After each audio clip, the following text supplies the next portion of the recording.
hoje nós vamos trabalhar com um livro didático de história.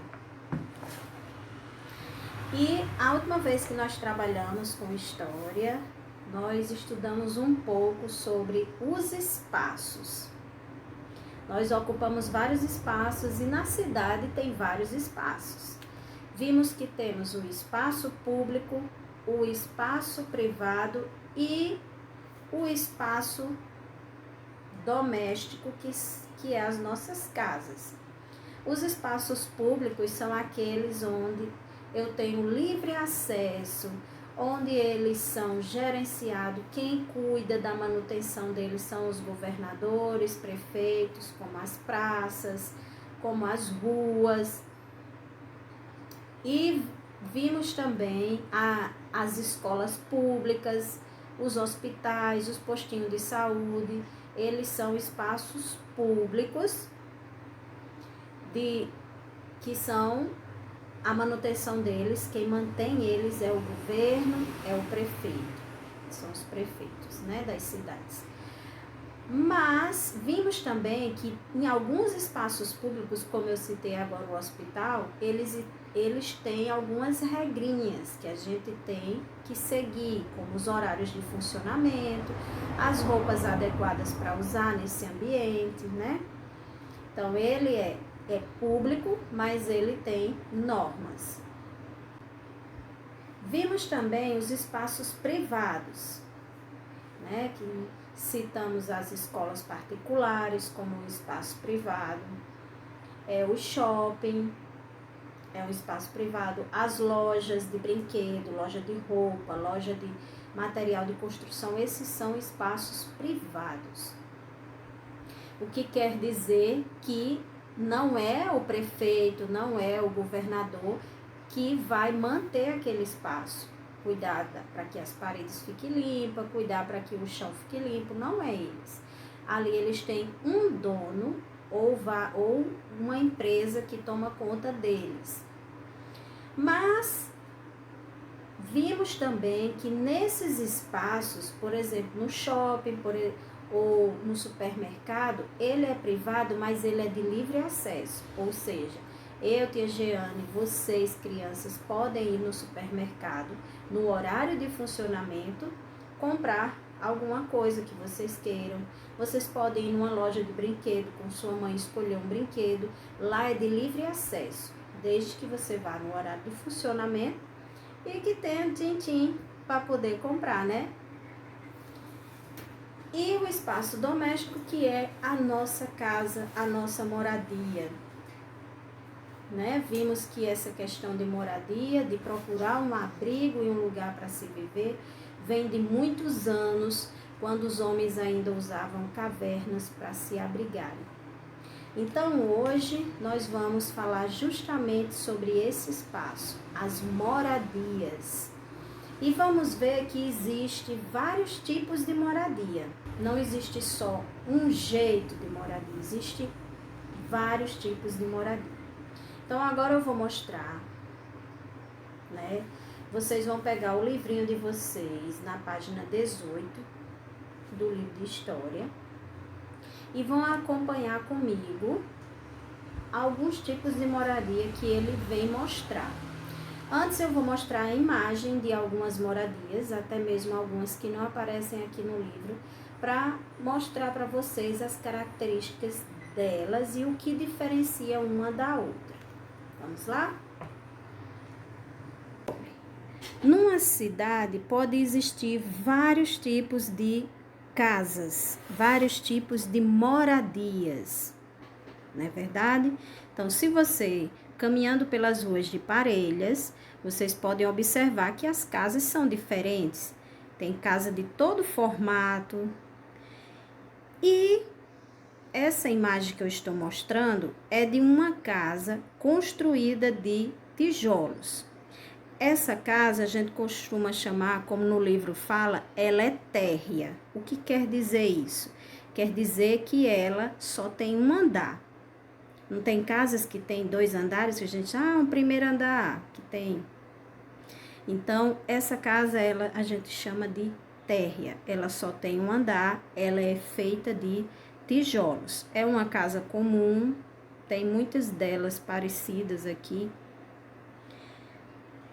Outro tipo de casa de moradia é esse aqui, os prédios. Parelhas é uma cidade que possui poucos prédios. E os poucos prédios que possui, ela tem poucos andares. Cada varandinha dessa corresponde a um andar. Então, cada andar desse a gente chama de apartamentos. Então, se a gente fosse contar, 1, 2, 3, 4, 5. 5 apartamentos tem nesse prédio. Então, 5 famílias moram nesse lugar, nessa moradia. Eles dividem um mesmo prédio, mas cada um na sua moradiazinha, no seu apartamentozinho. Outra moradia é o sobrado, que a gente aqui chama de primeiro andar, que é aquelas casas que tem um andar de cima. Só que qual é a diferença dela para o prédio? No prédio são vários andares, mas em cada andar mora uma família diferente. E no sobrado não, no sobrado é uma única família, só que a casa dele tem um andar de cima. E ali vai residir uma única família.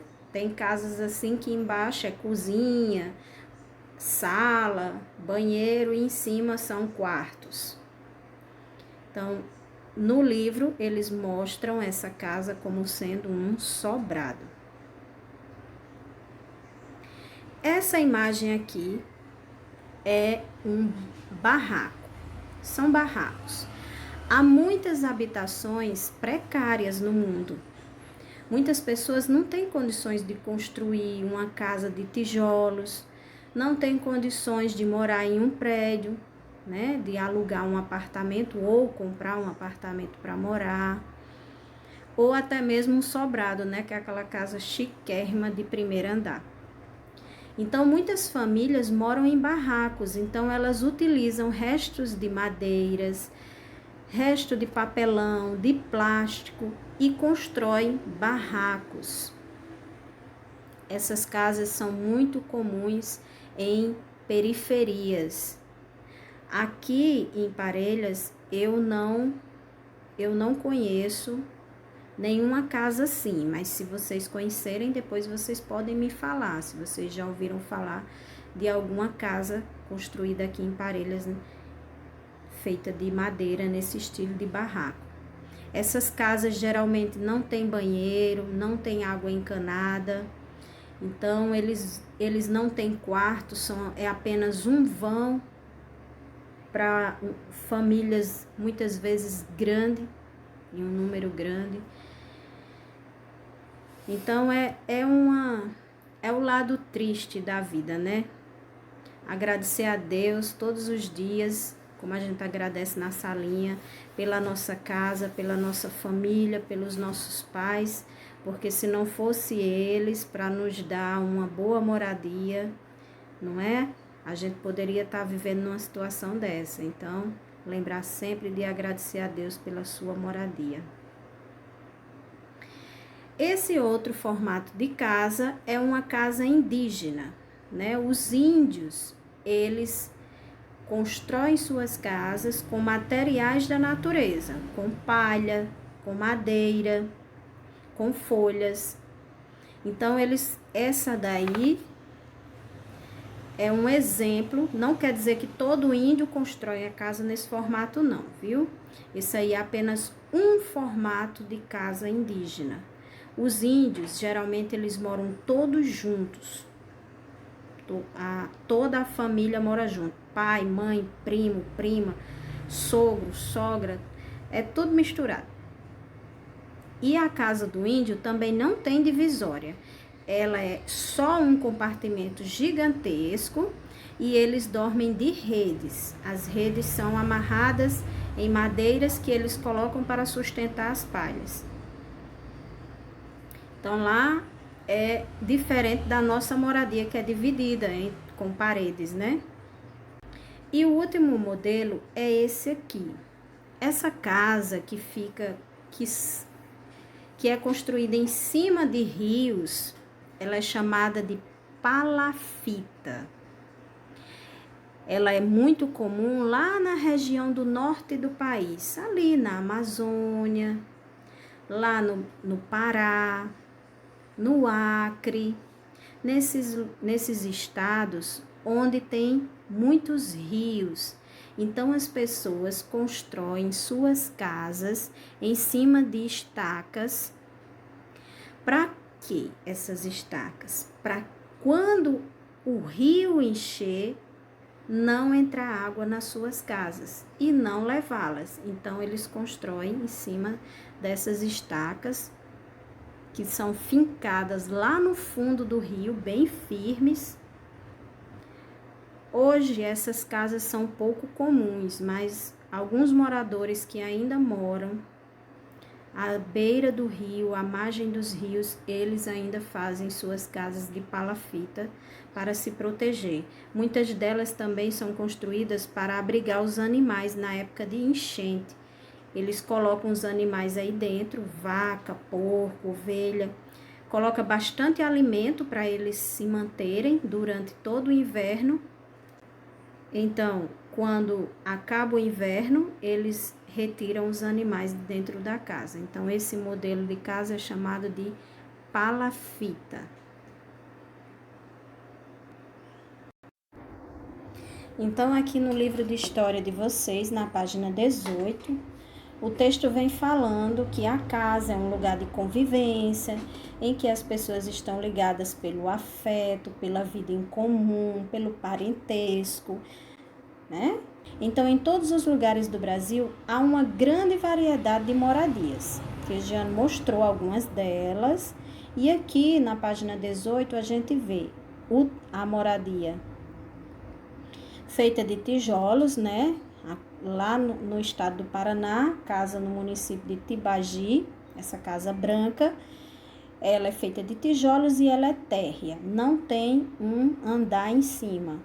Os barracos, né, improvisados, esse aqui que aparece na imagem do livro de vocês, ele é lá em Fortaleza, no estado do Ceará, aqui bem pertinho. As casas de palafita, né, essas daqui é de Manaus, lá no estado do Amazonas, que são as casas construídas em cima de estacas, à beira dos rios, para evitar inundação. E os prédios, né, os edifícios, esse daqui também, ó, em Manaus. Tá vendo a diferença? Olha, na mesma cidade. Aí, continuando, nós temos na página 19 algumas questõezinhas que diz assim: procure o nome das moradias no diagrama. Eu cobri o diagrama, não aparece aqui no meu, porque como o livro de Tia Giana é do professor, ele vem com a resposta, tá certo? Mas no de vocês vai aparecer o diagrama. E lá vocês vão procurar o nome das casas de acordo com as dicas. Dica 1. Casa com 2 andares ou mais andares. Né? Aí, a casa que Tia Giane falou que tem 2 ou mais andares é o sobrado, viu, gente? Não é os edifícios. Porque no edifício, é como eu disse, os prédios, cada apartamentozinho daquele mora uma família diferente. Então, ali não é uma casa só. O edifício não é só uma casa, são várias casas, uma em cima da outra. Então, casa mesmo, que tem mais de um andar, a gente chama de sobrado. Então, a primeira, você vai procurar a palavra sobrado. 2. Casa apoiada em estacas na beira dos rios. Isso daí tá fácil. 3. Moradia feita de restos de madeira, papelão e sucata. Também tá fácil. E 4. Moradia localizada em prédio formado por vários andares. Aí essa daí é o que eu acabei de dizer. Lá nos edifícios, lá nos prédios, cada moradia daquela a gente chama de apartamento. Então, aí na 4 vocês vão procurar. Na próxima questão, ele pede que você faça uma entrevista com um parente mais velho sobre a casa onde ele vivia quando era criança. Pode ser um avô ou os seus pais mesmo, um tio, vocês escolhem. Use o roteiro a seguir e anote as respostas no caderno, certo? Então, vocês vão fazer essas 6 perguntas. Na próxima página, tem um pequeno texto falando sobre a organização do espaço entre o povo Pataxó. É uma tribo indígena, né? Aqui tem uma foto mostrando a aldeia. Então, vocês vão ler o texto. Tem que ler o texto e em seguida vão responder essas 3 perguntas. Então, olha, eu numerei os parágrafos e aí na questão, a resposta da questão 1. Quais são as áreas que fazem parte de uma aldeia do povo Pataxó? Vocês vão lá no parágrafo número 2 e vocês vão encontrar a resposta. Do que são feitas as casas do povo Pataxó? Lá no parágrafo 3, vocês vão achar a resposta. E nessa questão 3, releia com atenção o texto e desenhe os espaços que fazem parte de uma aldeia Pataxó. Se você ler o parágrafo número 2, esse aqui, número 2, vocês vão conseguir identificar quais são os espaços e vocês vão desenhar. Não precisa desenhar tudo, você escolhe alguns e desenha, tá certo? Então, a tarefinha de hoje é essa. Vocês vão começar do livro, da página 18 até a página 21. Deixa eu voltar aqui. Pronto, página 18, faz a leitura. Aí, a página 19, vocês vão procurar no diagrama o nome das moradias e fazer a entrevista com a pessoa mais velha da sua casa. O texto dos Pataxós sobre a aldeia deles, como é lá, como é construída a casa deles, o que tem lá na aldeia deles. Aí depois vocês vão responder as 3 perguntinhas. Seguindo as orientações que eu disse, vocês vão conseguir achar a resposta fácil. Um beijão e até amanhã.